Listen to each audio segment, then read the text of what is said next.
Assalamualaikum warahmatullahi wabarakatuh. Teman-temannya sudah hadir semua belum ya di Google Meet?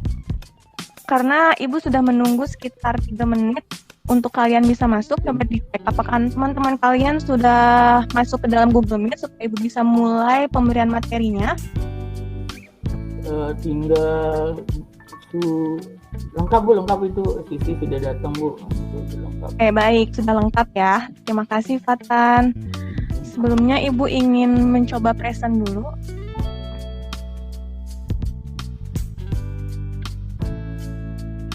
Ya, kalian sudah mengisi absensi ya di Google Classroom ya? Sudah, Bu. Linknya sudah ada di GC Ibu. Sudah, Bu, Silakan semuanya. kalian isi absensinya ya di GC. Oke, terima kasih.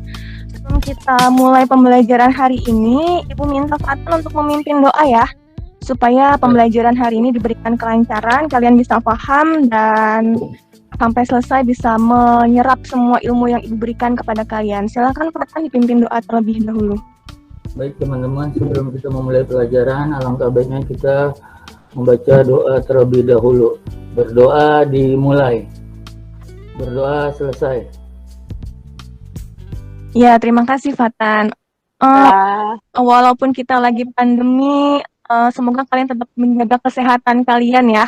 Jangan dijadikan suatu alasan pandemi ini untuk tidak memiliki semangat belajar gitu.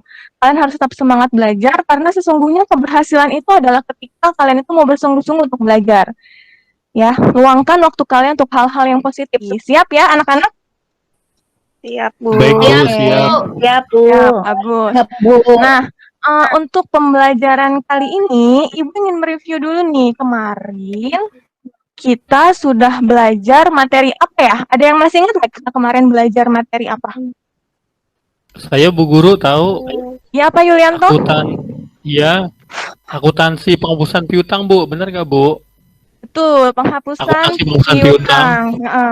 Ada yang tahu ada berapa metode? Masih ingat nggak ada berapa metode penghapusan piutang dagang itu sendiri? Coba disebutkan. Ada 2, Bu. Ya, betul. Dia apa saja dia? Tolong sebutkan.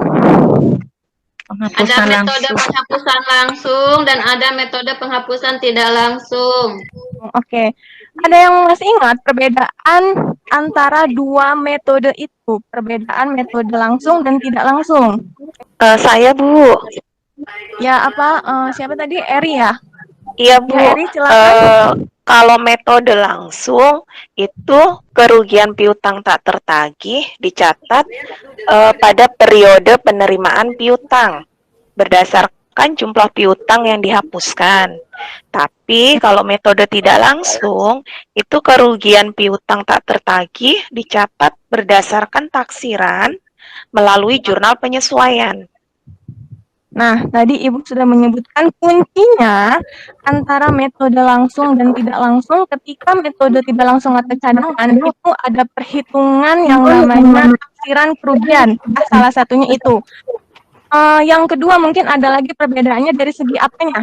Coba, perbedaan metode langsung dan tidak langsung. Maaf, tadi Eri sudah menyebutkan perbedaannya dari segi pencatatan besaran kerugiannya ya. Kalau metode cadangan itu ada yang namanya taksiran kerugian, tapi kalau metode langsung dihapuskan. Itu dari segi nominalnya. Terus kalau dari segi apa lagi Liza? Perbedaan metode langsung dan tidak langsung. Pencatatannya kali, Bu.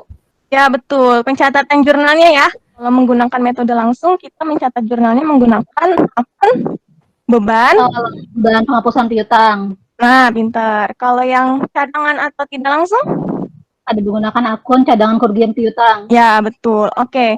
Sekarang materi yang mau Ibu sampaikan di sini adalah tentang taksiran kerugian piutang, di mana taksiran ini akan dipakai ketika kalian menentukan berapa persenkah yang harus dicadangkan dalam metode penghapusan piutang mau metode cadangan ya.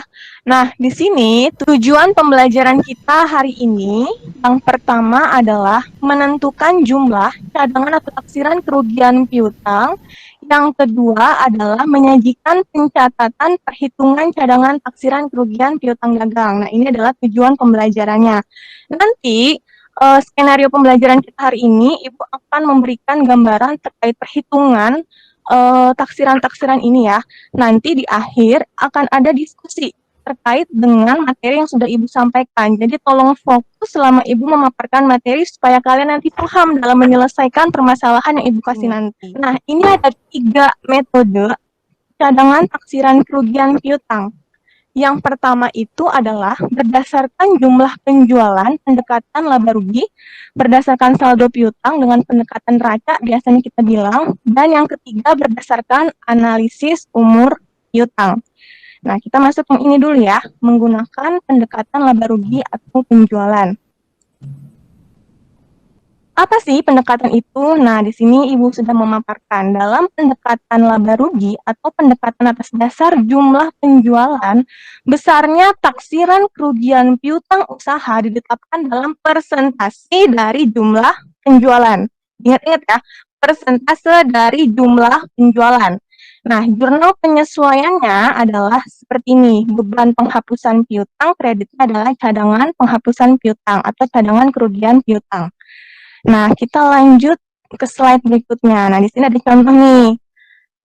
Kira-kira dari contoh ini, adakah yang bisa menjawab pertanyaan pertama? Hitunglah besarnya kerugian piutang. Tadi kan Ibu sudah menyebutkan ya, nilai taksiran kerugian piutang itu ditentukan berdasarkan persentase dari nilai penjualan.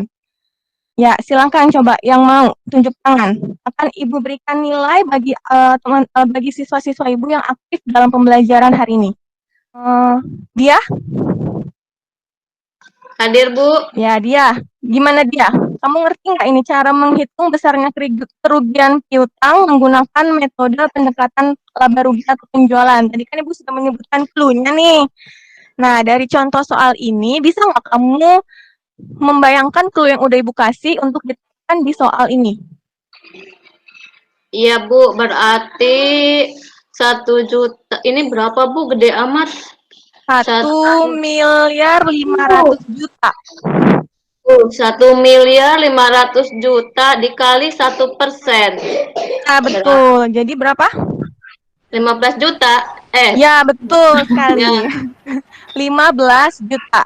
Nah, berarti besarnya kerugian piutang dengan metode pendekatan penjualan adalah 15 juta. Dari mana tadi? 1% dikalikan dengan nilai penjualan ini ya. 1.500.000.000. Jurnalnya sama yang seperti Ibu tadi sampaikan ya, beban kerugian piutang pada cadangan kerugian piutang. Apakah betul jawabannya? Ya, betul ya, seperti ini. Nah, di pembahasan sudah tertera seperti ini. Berarti tadi jawaban dia sudah betul. Terima kasih dia, akan Ibu masukkan ke dalam poin keaktifan kamu ya. Alhamdulillah, makasih Bu. Nah, yang lain coba perhatikan ya, supaya bisa menjawab ketika Ibu menyuruh kalian menjawab. Kita lanjutkan. Yang kedua adalah pendekatan neraca atau biasa kita menggunakan saldo piutang. Ya, ini dia. Taksiran besarnya kerugian piutang dihitung dengan cara mengalihkan, ini mengalihkan ya, bukan mengkakikan, suatu persentase tertentu dengan saldo piutang dagang yang ada pada akhir periode. Jurnalnya itu sama ya, jurnal penyesuaian kerugian itu sama, beban pada cadangan. Oke. Nah, diingat-ingat ya, berdasarkan persentase saldo piutang dagang yang ada pada akhir periode. Ini adalah clue-nya. Kita lihat contoh kasusnya. Ya, di sini ada keterangannya. Pada buku besar PD Dirgantara tanggal 31 Desember 2018 terdapat akun sebagai berikut. Piutang dagang 250 juta, cadangan kerugian piutang 3 juta, dan taksiran piutang ditetapkan sebesar 2% dari saldo piutang 31 Desember 2018. Ya, coba silakan. Siapa yang bisa menjawab pertanyaan nomor 1? Fatan, Bu. Oh, Fatan. Iya, silakan Fatan. Kalau menurut saya itu 250 juta dikali 2% itu 50 juta atau 5 juta ya? 5. Nah, terus 50 jutanya diapakan sama kamu? Dikurangin sama cadangan kerugian piutang, Bu. Betul nggak, Bu?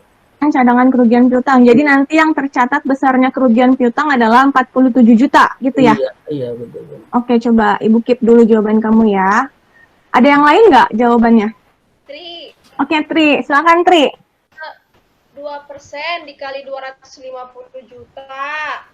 Itu 5 juta, Bu. Oh Dikurangi iya, dengan cadangan betul. piutang 3 juta, Iya, jadi betul. totalnya 2 juta. Totalnya adalah 2 juta. Oke, tadi Fatan mungkin ini ya Fatan. Iya. Nolnya kebanyakan ya. Oke, Iya. baik. Kita lihat jawabannya. Bahwa ketika kita menentukan taksiran kerugian piutang, 2% dikalikan nilai piutang. Akhirnya adalah 250 juta, yaitu 5 juta. Nah, yang menjadi beban kerugian pada tahun 2018 adalah dikurangkan dengan saldo akhir dari cadangan piutang yang tadi. Tadi kan saldo cadangannya adalah 3 juta.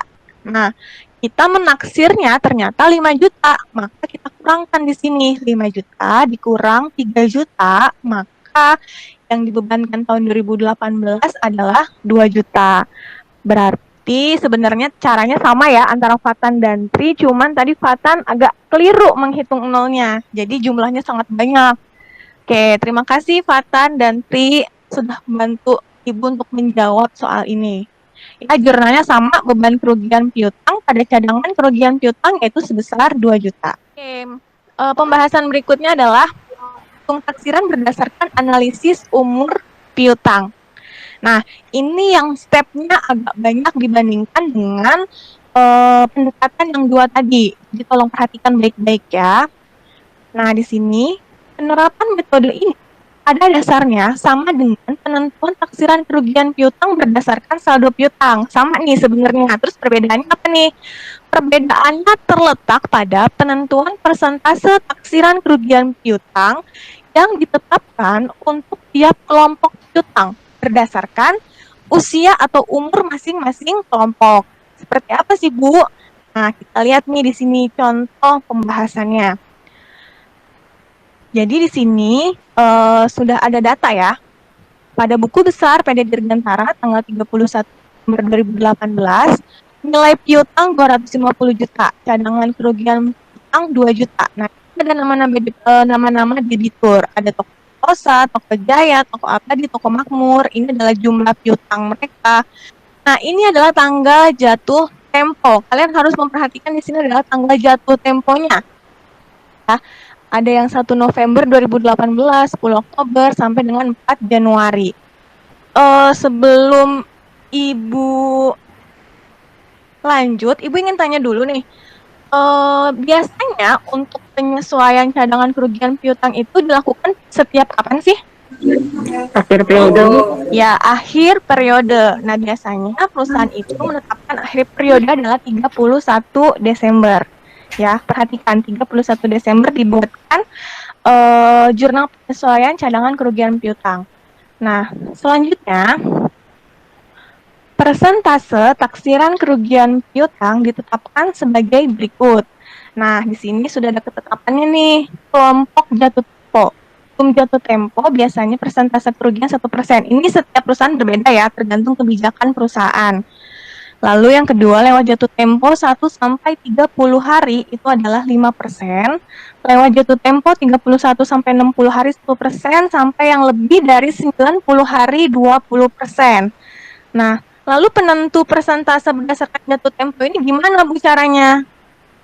Nah, perhatikan di sini. Tadi kan kita buat EJP tanggal 31 Desember 2018 ya untuk kasus ini. Nah, di sini Toko Sentosa itu tanggal jatuh temponya adalah 1 November 2018. Berarti dia masuk ke dalam kategori yang mana nih? 1, 2, 3, 4, 5. Yang mana kategorinya? 10% Bu. Yang mana? Yang 31 sampai 60 hari. Ini siapa ini yang jawab? Susi. Susi. Coba Susi, kenapa bisa seperti kenapa dia 31 sampai 60 hari nih kelompok jatuh temponya? Lihat di sini. Kenapa Susi? 1 November sampai 31 Desember. Lebih ya? 1 November ada 30. 61 ya Bu ya? Dia masuknya yang? 61 berarti ya? Ya bukan sih? Ini kita ngitungnya setelah dimulai berarti tanggal 2 ya. Dari tanggal 2 sampai dengan 31 Desember. Tanggal 1-nya jangan di-include-kan di sini ya. Oh, tanggal 2 Ibu ya? Oh, berarti benar tadi 31 sampai Berarti 60. dia masuknya dalam kelompok 31 sampai 60 hari. Maka dia dikenakan persentase kerugiannya adalah 10%. Oke, paham nggak? Coba kita Paham. mulai lagi yang Toko Jaya. Toko Jaya itu 10 Oktober nih 2018 sampai dengan 31 Desember. Berarti dia masuk kelompok yang mana? Untuk Toko Jaya dari 10 Oktober sampai 31 Desember masuknya kemana nih kelompoknya? 61 sampai 90, Bu. Oke, Susi lagi nih yang jawab ya. Beda penilai, Bu. Oh gitu. Baik, ya dia masuknya di kelompok yang keempat. Sekarang kita lanjutkan di sini. Diminta hitunglah besarnya cadangan kerugian piutang dan buatlah jurnal untuk buku besar untuk mencatat cadangan kerugian piutang. Ini maksudnya buku jurnal ya, bukan buku besar. Ibu salah tulis ini di sini, mohon maaf. Ya, seperti ini tampilannya. Jadi pembahasannya seperti ini. Nah, nama debitur kalian tulis di sini. Ini adalah tanggal jatuh tempo yang tadi, lalu ini saldo piutangnya. Nah, tadi yang disampaikan oleh Susi bahwa toko Sentosa masuknya adalah di kelompok yang ini. Ya, toko Sentosa masuknya di kelompok 31 sampai 60, Toko Jaya 60 di di kelompok 61 sampai 90, Toko Abadi dan Toko Makmur diikuti ya. Toko Makmur kenapa dia masuk yang belum jatuh tempo? Karena jatuh temponya masih tanggal 4 Januari 2019. Ya, jadi dia masuk ke kelompok yang belum jatuh tempo. Lalu ini di total seperti ini. Di total total piutangnya adalah 250 juta, yang belum jatuh tempo 62 juta, yang kelompok 1 sampai 30 hari 63 juta, 31 sampai 60 hari 61 juta, dan 90 hari adalah 64 juta. Nah, berdasarkan tadi, buatkan kelompoknya, nah ini adalah persentasenya ya. Jumlah yang tadi paling bawah kalian pindahkan ke sini nih. Nah, jadi di sini beban kerugian piutangnya sudah dihitung ya. Yang belum jatuh tempo, nilai persentase kerugiannya adalah 1%, jadi 62 juta dikalikan 1%, maka hasilnya adalah 620.000. Yang 1 sampai 30 hari sama 5% dikalikan 63 juta, maka hasilnya adalah 6.300.000. Sama ya stepnya ya. Jadi nanti kalian ikutkan seperti itu, dikalikan saja antara jumlah piutang ini dikalikan persentasenya sesuai dengan yang ketentuan di atas. Maka total beban kerugian cadangan piutangnya setelah dihitung persentasenya adalah 28.870.000. Nah, di sini berdasarkan data tersebut, besarnya cadangan kerugian piutang yaitu 28.870.000 dikurang 2 juta. 2 juta tadi yang ini ya, data yang di atas ya. Data saldo cadangan kerugian piutang. Nah, maka yang akan dicatat dalam penyesuaian dibebankan tanggal 31 Desember senilai 26.870.000. Jurnal penyesuaiannya sama, beban kerugian piutang pada cadangan kerugian piutang. Oke, nanti kalau misalkan memang ada yang belum paham, bisa tanyakan ke temannya, atau mungkin bisa langsung juga tanyakan ke Ibu ya. Ibu ingin melanjutkan ke studi kasus, jadi tolong perhatikan baik-baik. Ibu mengambil salah satu penelitian dari mahasiswa, ternyata dia menemukan beberapa permasalahan di PT Telkomedika nih terkait pengakuan piutang. Ya, di sini PT Telkomedika cabang Surabaya merupakan perusahaan yang bergerak di bidang bisnis kesehatan. Mitra terbesarnya yaitu Yayasan Kesehatan Telkom. Akhir 2018, piutang yang berasal dari Yakes Telkom sebesar 675.179.880. Dari hasil penelitian ditemukan bahwa penyajian piutang usaha pada laporan keuangan tanpa adanya akun pencadangan kerugian piutang ya. Jadi nanti tampilan neracanya seperti ini nih. Nah, piutangnya seperti ini yang ditemukan di neraca PT Telkomedika. Nah, dari kasus ini Ibu minta ke kalian. Nah, sebelumnya ada data dulu nih. Sini, penulis memberikan saran, mahasiswa melakukan penelitian memberikan saran nih kepada PT Telkomedika di Surabaya untuk menghitung nilai bersih piutang dengan menggunakan taksiran kerugian piutang berdasarkan analisis umur piutang. Nah, ini adalah datanya. Karena tadi mitra terbesarnya adalah Yayasan Kesehatan Telkom, maka yang diakui di sini oleh si peneliti adalah nilainya yang ke Telkom, yaitu piutangnya sebesar 675. Ya, dikategorikan dia sebagai utang yang belum jatuh tempo. Jadi di sini tidak ada utang yang lewat dari jatuh tempo untuk PT Telkomedika, ya, berdasarkan hasil penelitian ini. Oke, nah di sini dibuatkanlah standar kelompok umur piutangnya yang belum jatuh tempo, dikenakan persentase kerugian yaitu 2%, yang lewat jatuh tempo 1-30 hari sekian persen. Ya, dilihat di sini baik-baik. Oke. Nah, setelah ada kasus di atas, Ibu minta ke kalian yang pertama adalah bagaimana pendapat kalian nih mengenai pencatatan piutang tanpa adanya akun pencadangan piutang di neraca milik PT Telkomedika. Terus yang kedua, setelah dibuatkan nilai taksiran kerugian piutang menggunakan analisis umur piutang, hitunglah cadangan taksiran kerugian piutang PT Telkomedika pada tahun 2018. Terus yang ketiga, buatlah jurnal atas perhitungan cadangan kerugian PT Telkomedika. Yang keempat, berapakah nilai piutang neto tahun 2018 PT Telkomedika? Dan yang terakhir, bagaimana pencatatan akun piutang di neraca setelah adanya perhitungan cadangan kerugian piutang. Nah, di sini petunjuk pengerjaannya, kalian sudah Ibu bentuk menjadi 2 kelompok. Diskusikan dengan kelompok kalian di Google Classroom ya.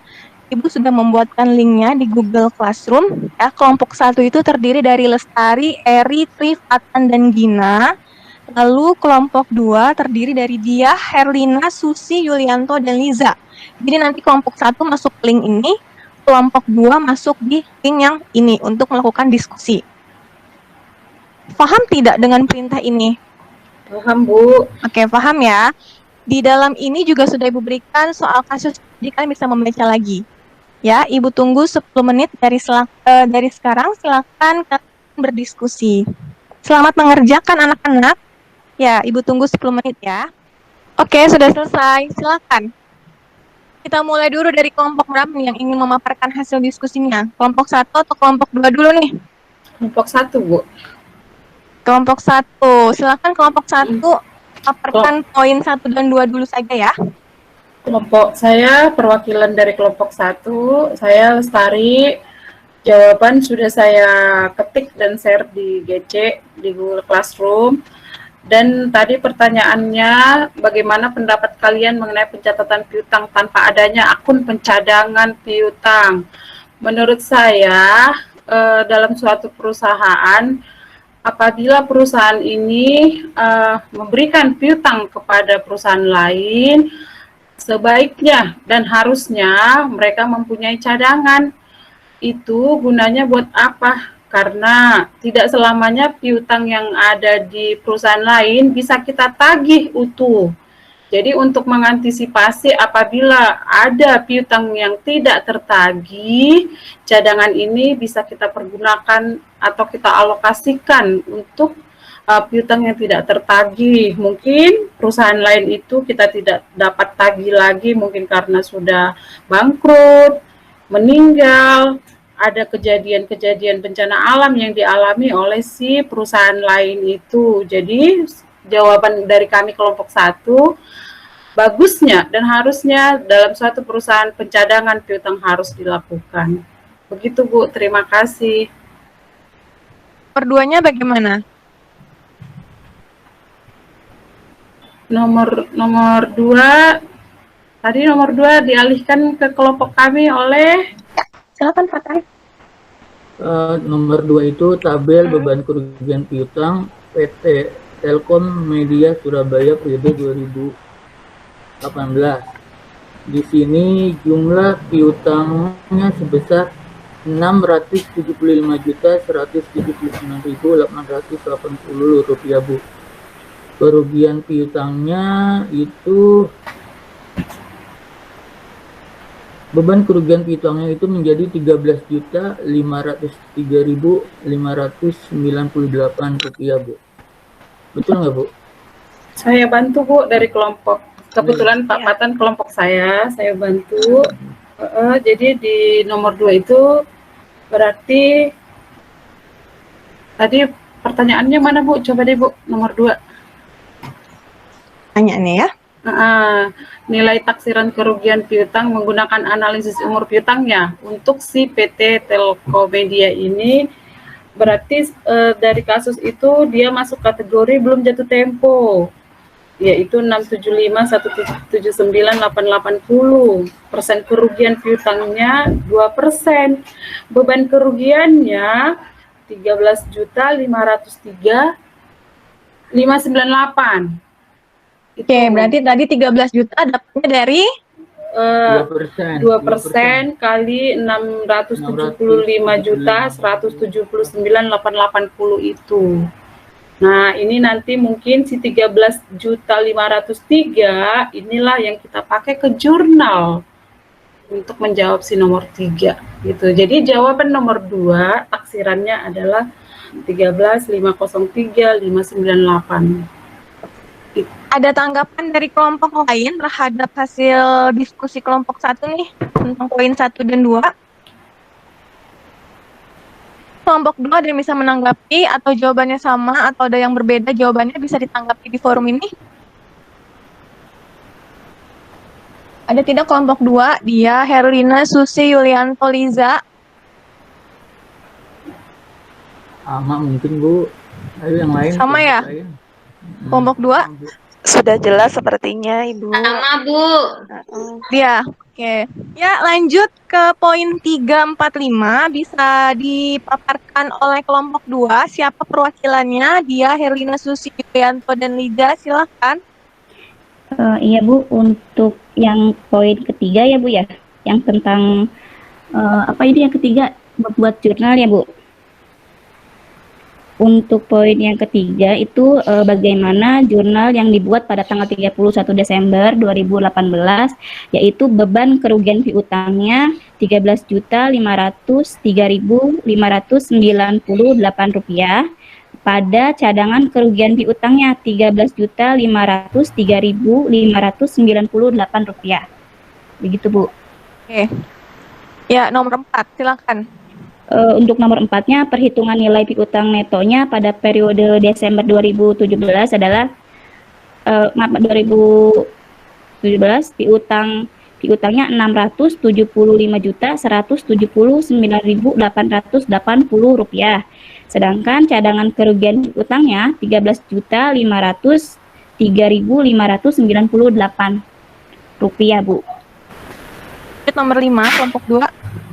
Silakan dilanjut kelompok 2. Siapa perwakilannya lagi? Saya coba deh, Bu. Jawabannya itu pencatatan akun piutangnya ya di neraca. Yang jelas kalau pencatatan di neraca itu sebesar nilai piutangnya setelah dikurangin cadangannya deh, Bu. Sepertinya seperti itu.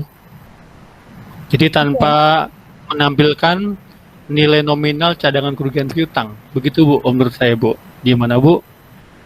Berarti nilai yang ditampilkan di neraca itu adalah nilai selisih ya antara piutang awal dikurang sama yang tadi cadangan kerugian ya. Iya, Tapi Bu. di situ kelompok kalian tidak menyebutkan akun cadangannya seperti itu? Ya, Yulianto. Saya Iya, Bu. boleh tambahkan, Bu. Oke, kelompok 1 dari Lestari ya. Oke, silakan Lestari. Jadi tadi di neraca pertama itu kan hanya yang muncul piutang saja. Setelah kita analisa, ternyata cadangan ada, bisa nih ada cadangan, kita tadi sudah hitung per kelompok ya. Jadi di neraca yang baru setelah si piutang kita tambahkan akun baru di bawah si piutang itu, namanya cadangan kerugian piutang. Berapa besarnya? Sebesar yang kita cari tadi, yaitu 13.503 itu. Nah, kalau berapa piutang neto?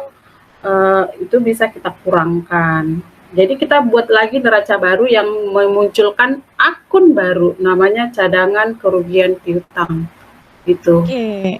Oke, terima kasih untuk kelompok 1 dan kelompok 2. Ibu akan konfirmasi jawaban hasil diskusi hari ini ya. Tadi kelompok 1 sudah memaparkan nih jawaban yang nomor 1. Bagaimana pendapat kalian mengenai pencatatan tanpa adanya akun pencadangan piutang di neraca? Oke, tadi jawabannya adalah setiap piutang itu pasti ada resiko tidak akan bisa ditagih ya. Oleh karena itu dibutuhkan akun cadangan piutang, betul sekali ya. Karena piutang itu nggak semuanya bisa ditagihkan oleh si perusahaan. Kita harus membuat cadangan nih supaya nanti ketika kita menyusun laporan keuangan kita itu sudah menampakkan, menampilkan nominal yang sesungguhnya. Jadi contohnya adalah seperti piutang. Tadi kan yang ditampilkan di pertama, nilai piutangnya itu adalah masih piutang bruto. Ya, jadi itu masih piutang antara itu bisa ditagih atau tidak bisa ditagih, itu masih dijadikan satu. Nah, oleh karena itu dibutuhkan akun pencadangan supaya kita bisa tahu nih berapa taksiran kerugian piutang nih kalau sewaktu-waktu piutang tersebut tidak dapat ditagih. Ya, sudah bagus tadi pemaparan dari kelompok 1. Lalu yang nomor 2, sama ya. Jawabannya adalah 13.500.598 didapatnya dari mana ya? Dari sini ya, 2% karena dia masuk kelompok jatuh tempo dikalikan dengan jumlah piutang.